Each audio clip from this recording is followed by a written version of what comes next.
I'm David Kaminsky. I'm the Executive Vice President of USCAP, and I'm extremely pleased to bring this special lecture this evening. It is my sincere hope that next generation learning will include the arts in healthcare. The power of the arts to heal is extraordinary and well documented. This evening, Annie Griffiths, internationally acclaimed as a photojournalist and one of the first women working with National Geographic Magazine, has visited more than 150 countries to document photography and has given special attention to young women and girls who are living under adverse situations in low-resource settings and who are being confronted with maintaining their vitality and identity. And the work that she has done is both humanitarian, documentary, and quite extraordinary and giving. Dr. Thomas Colby is the 2016 recipient of the Distinguished Pathologist Award, selected carefully by the board and by his extraordinary following of mentees who have revered him for years for his diagnostic capability in lung pathology and for what he has given as a mentor over time. So it is my distinct pleasure and privilege to introduce first Annie Griffiths and then Dr. Thomas Colby, who will show us how the intersection of art and medicine are powerful tools for healing. Thank you.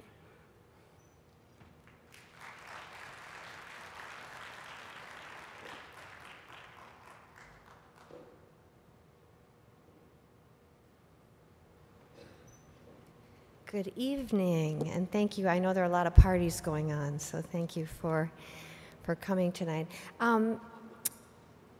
One of the perks of being one of the first women photographers at National Geographic was that as I traveled internationally, I was with women. And women's stories were so much, more interesting to me because they were underreported. There were so many traveling journalists who were men, but not nearly as many women, and I was lucky enough to be at the cutting edge of that. And what I learned was that the women who are so often portrayed as victims, and mostly portrayed for issues like their sexual vulnerability, are actually survivors, and they're amazing. And they're strong, they're smart, they're funny, they're resourceful, and they keep their kids alive, sometimes in unbelievable circumstances. So at a certain point, I saw this statistic. And it really spurred me to action. I'd been doing aid work for quite a while, but to think that almost nobody knows what the single biggest killer of women in the developing world was heartbreaking to me. And I've sat with these women in their huts and their houses and their cooking caves. And so armed with that knowledge, I called some of my girlfriends who are among the best photographers in the world, and I said, look, what if we work together to cover underreported stories and unreported stories? And so we formed Ripple Effect Images. And what we do is oops, went too fast. We donate coverages to aid organizations that are solving problems for women, and we work to empower women. And this particular issue of hot lung has been one of the most upsetting to me, because a lot of physicians don't even know that it's the #1 killer, and it's now the #1 killer of kids under age 5 as well. And you understand it when you get into the villages and you're in the kitchens, which are often caves, and you see how much the women are exposed to. It hurts their eyes. They always have a cough. They're very protective of their kids because so many kids get burned. But from the moment a baby is born, in most situations, that baby needs to be with its mother, and the mother is often immersed in smoke for a big part of the day. I've been told it's the equivalent of smoking 8 packs of cigarettes a day. And you can imagine the toll that takes on the lungs, on the heart, and on the entire respiratory system. And some of the fuels are toxic things, like that last picture was of kerosene. Nobody should be breathing kerosene fumes. So as a group at Ripple, we have really tried to tackle this issue and tried to shine a light both on how serious it is and also on what some of the solutions are. And, you know, on a personal note, I have to tell you how heartbreaking it is to be with women who, in addition to their health being greatly at risk, are also morally, you know, their morale is very low. And it's simply because they're always dirty. And what that does to a woman, a person, to their kids, is really pretty devastating. In addition to what's happening inside their body, what's happening to them as people is tragic to watch. This is what you all know. You know that what's happening inside the body. And I witness it. I hold their babies as they're coughing. I watch them spend hours a day carrying wood and laboring over, you know how it feels when you're at a campfire. It's really fun for a night or two, but you're always running away from the smoke. They're in confined areas with this smoke, and their families depend on them to be there every day. One of the sad things is the fires, and thousands of women and children every year are burned because of these open fires. So the solutions that can contain the fire not only help the environment, but they also protect these kids. And something that I've witnessed is that families who don't have a clean cook stove, after the moms get their kids to a certain age, they try to keep them out of the kitchen so they don't get burned. And then these women end up alone in these caves of smoke. And it really disrupts the family. So since I spoke to pathologists in Dallas a couple years ago, we've really drilled down on this issue, and we've done a lot of coverage in Africa and South America. And this year we're going to be tackling the problem in Southeast Asia, which has the highest number of people who suffer from this and die. The other thing, and something that was interesting to me to realize, is that clean cook stoves were first brought in as an environmental activity, not a health activity, because these women and girls are spending hours and hours every day gathering wood or dung or coal or charcoal, and that's using up tremendous productivity, but it's also using up natural resources, and it's caused a lot of deforestation. The clean cook stove solutions use about 1/10 of that fuel. Imagine what that means for the environment, but also imagine what it means for a woman's time and dignity. And it also means that girls can go to school because they don't have so many responsibilities to be looking every day for fuel.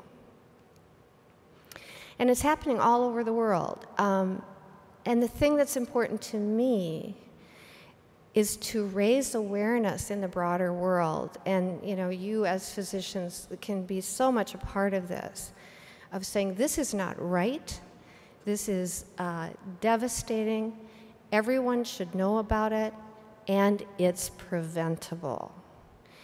I read an article recently that talked about how there isn't a perfect cook stove. And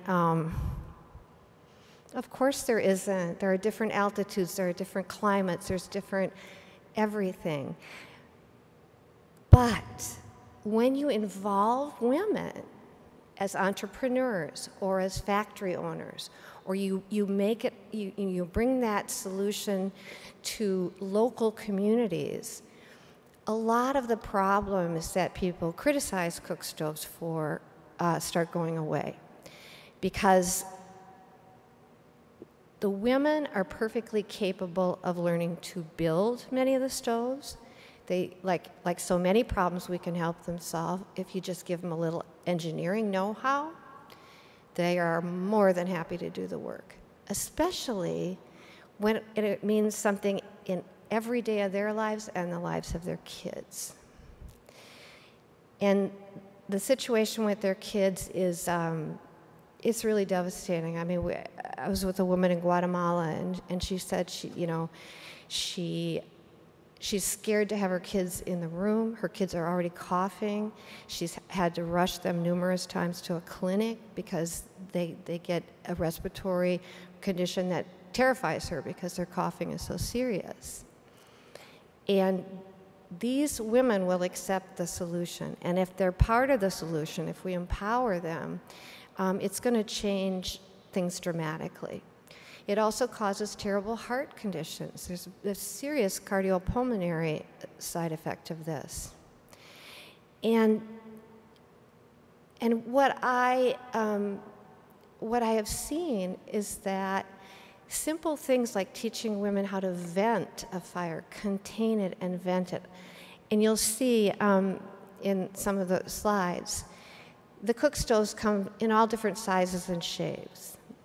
Here's a kitchen, a clean kitchen, a kitchen where a child can come in and be safe, and there isn't the smoke, and she's with her grandmother. You know, this is cooking traditional foods on a stove that works. It just requires the political will and the engineering, you know, engineering for humanity. This is in India, and this woman was testing cook stoves for an organization. And you can see her joy and her daughters behind there because, you know, this was going to change their lives. And she did give great feedback. She said it was too high, it needed to come down a couple inches. And that was put forward. Women are being taught to build cook stoves out of bricks, out of mud.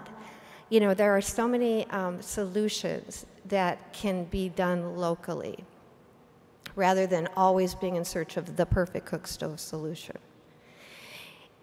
It's what women do. If we understand what a great investment they are, they'll do the rest. This is a woman entrepreneur in Tanzania.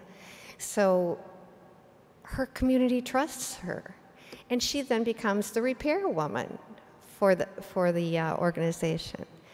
And then children are taught at school how to cook in a safer, cleaner way. This is, you know, in Peru, up in the highlands of Peru. But look how clean her kitchen is. And this woman was just over the moon talking to me about what it feels like to have a clean home and to be clean. And she had painted. And that kind of self-esteem is powerful stuff and important. In Bangladesh. This is also in Peru. And it was really neat. I traveled with this woman who had been pretty much homeless most of her life, and then this aid organization had helped her and her neighbors build a home for her, and they had put in a clean cook stove.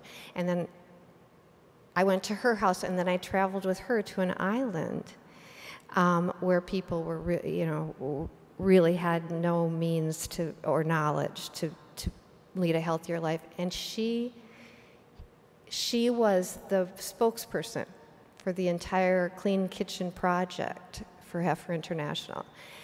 And to see her go from that role of being nobody to being the teacher, the leader, was thrilling. In Tanzania, this is an entrepreneur, and she's cooking at home.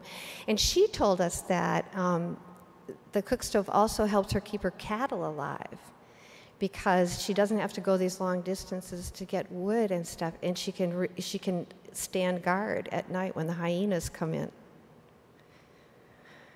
And this shows you how safe these cook stoves can be. Here's this little girl, she's touching the outside of a stove. She's always been kept out of her mom's kitchen, and she can't believe that she can touch it and not be harmed in any way. So we can do this. We can do this. Dr. Colby?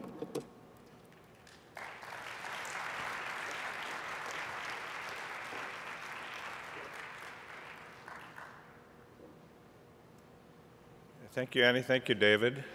As pathologists, we like images, but I'm not sure I'm going to bring you images that are quite as impressive as that and as moving as those. Well, how does what Annie has shown you, I'm hearing my own echo here, so it's a little strange. How does what Annie showed you intersect with what we see as pathologists?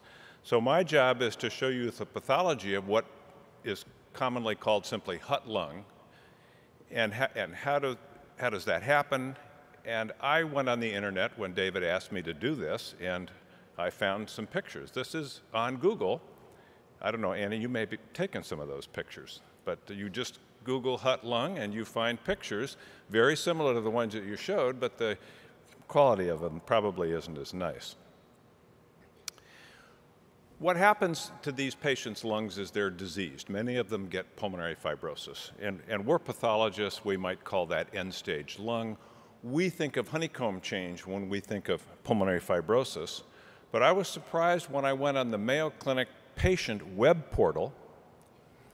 And what are the top causes of pulmonary fibrosis? Occupational and environmental exposure, radiotherapy, medication-related, medical conditions, and way down at the bottom of this list are the things that we usually think of as pathologists: usual interstitial pneumonia, pulmonary Langerhans cell histiocytosis. Those are actually pretty esoteric diseases, and as you've heard from Annie, we're talking tonight about a problem that's much more common than the things that we usually think about as fibrotic processes in the lung, because we're looking at biopsies, and most of the patients, or most of the individuals that were shown, who unfortunately aren't patients, are never going to become patients. We're never going to see their tissue because it's hidden in the kitchen. So let's talk about occupational and environmental lung fibrosis. That's what's happening to these predominantly women who get this condition.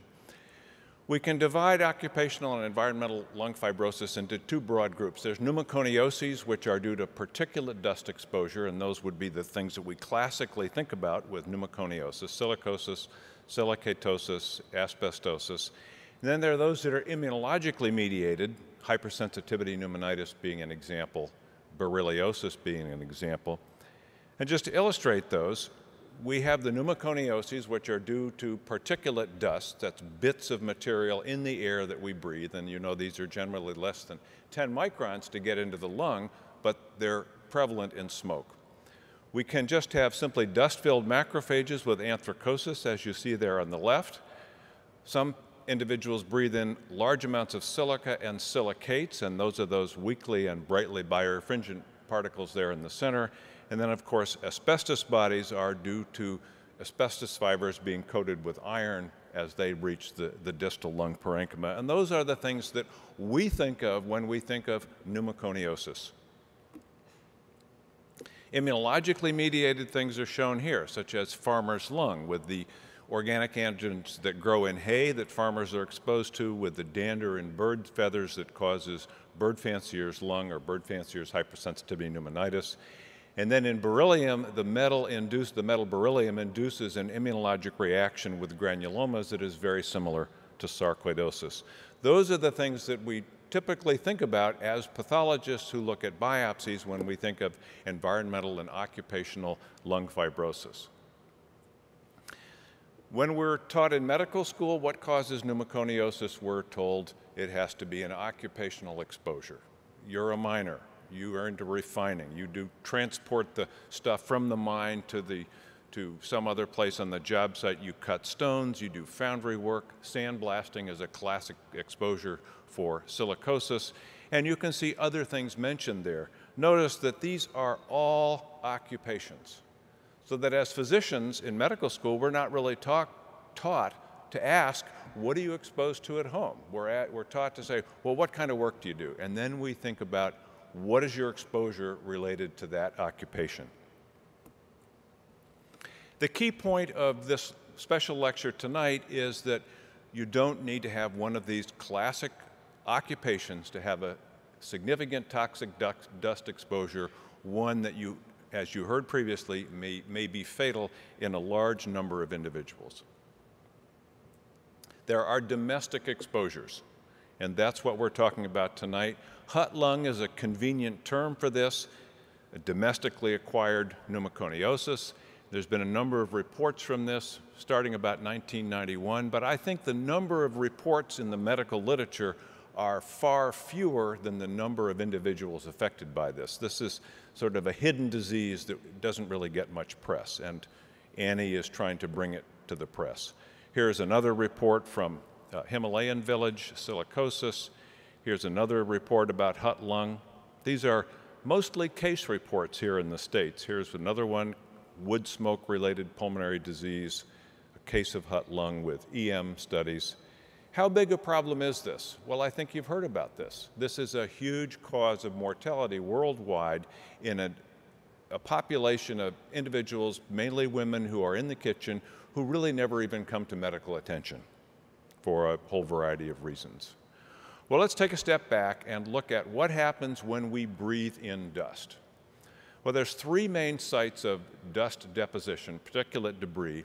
The big pieces get stuck in our noses, and we have colorful names for that stuff, and I won't mention them, but the big stuff gets stuck in our nose or in the back of our throat. The medium-sized stuff gets down to the large airways there, as you see in green, and then the particles that are small enough get into the distal lung.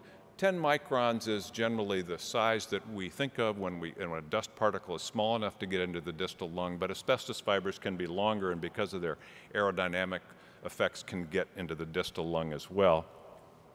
What happens when it gets down there? Those are the three main sites. Well, the dust is cleared.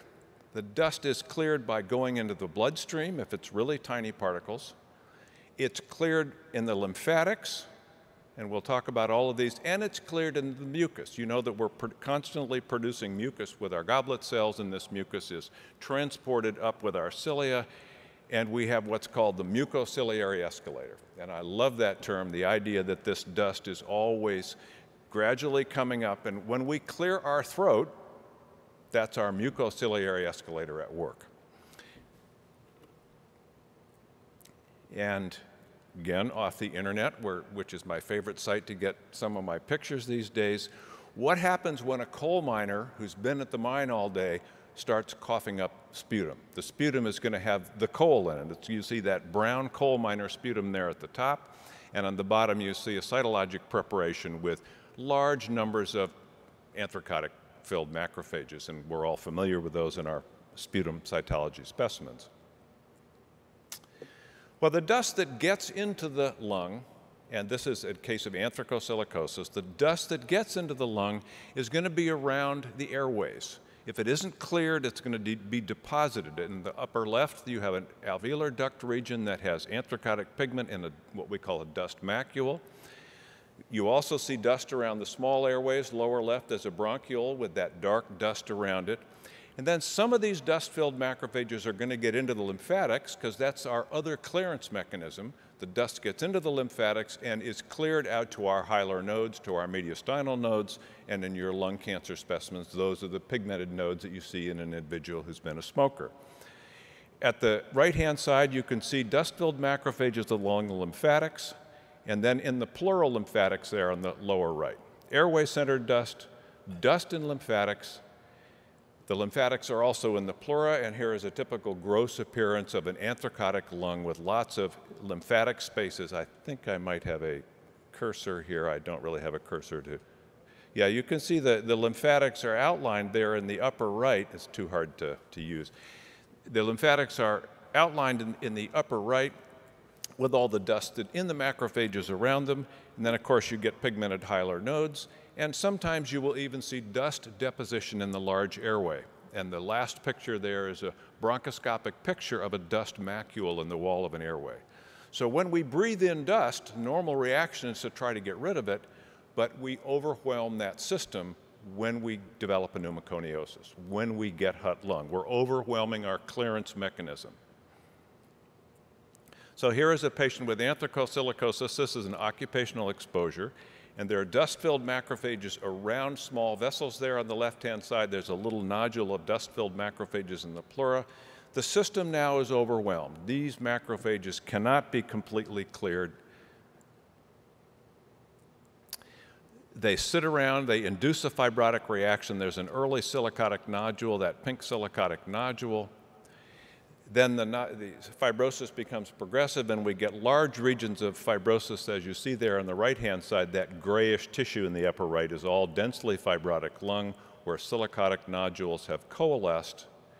And then when this is fatal, there's more extensive fibrosis, and here are two autopsy lungs showing massive fibrosis related to very anthracotic dust on the left-hand side and more classic silicosis on the right-hand side with actual nodular lesions.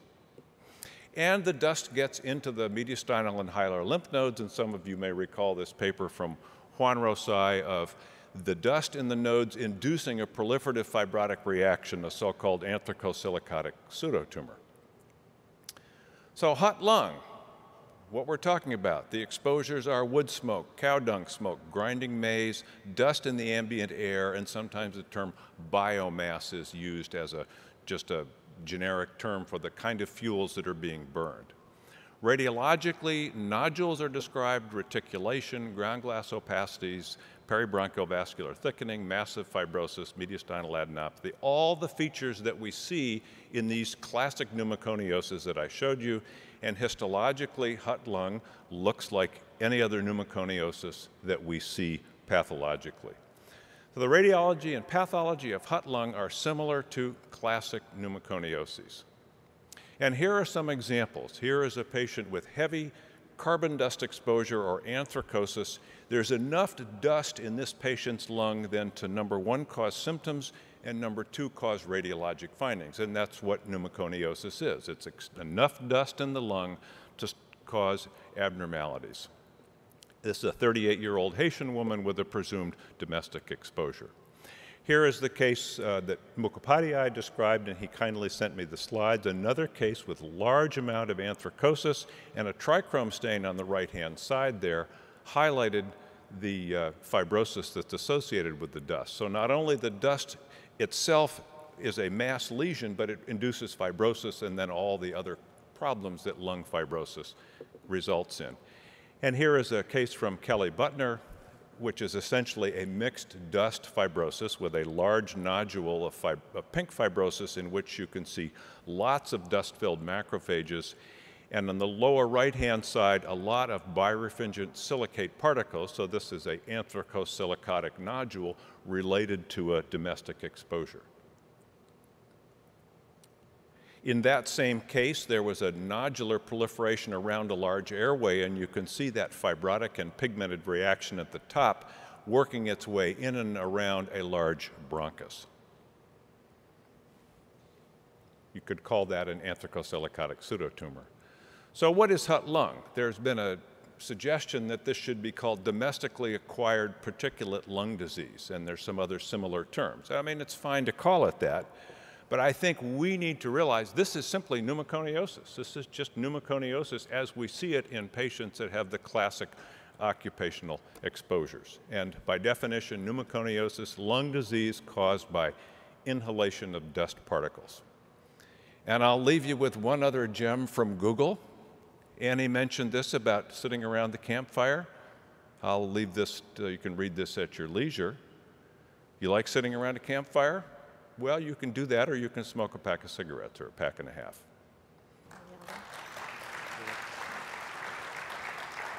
I want to thank both of you for a really terrific experience.